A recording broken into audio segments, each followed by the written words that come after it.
I'm a little curious about your present job now, because it's a community development organization. Can you tell me a little bit about the kinds of grants you're writing right now? Sure.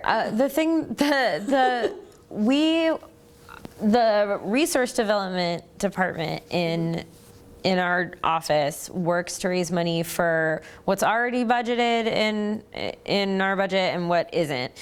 Sometimes we have projects on top of that. We have a network of organizations on the local level. There's about 250 of them. They're across the country. They are the actual people who own properties, or the actual organizations that own properties and create these programs.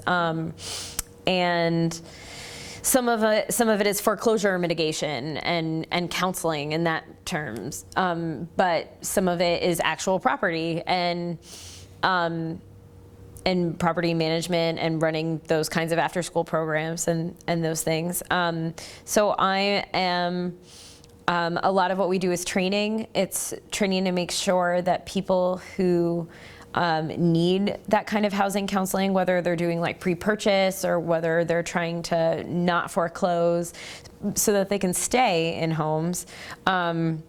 We do a lot of training for the people who would be becoming counselors and going into the field in that way.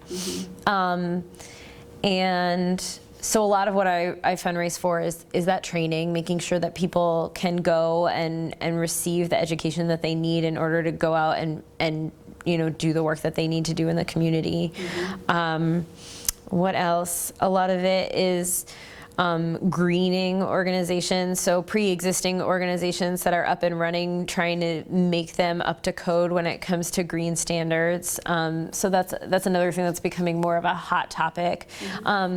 Recently also there's been more of a commitment towards the intersection between health and housing and where those two things meet, because having a place to live and a safe place to live has such a crazy effect on health, and for the health of the whole family. And so, while we do a lot of things in community development, we've never touted ourselves as helping keep kids safe, helping to make sure that families are safe. And part of it is education, part of it is having time and resources to spend on other things that benefit health. But we've been really working on building a program around that, because that connection is really vital, maybe more vital than most people think.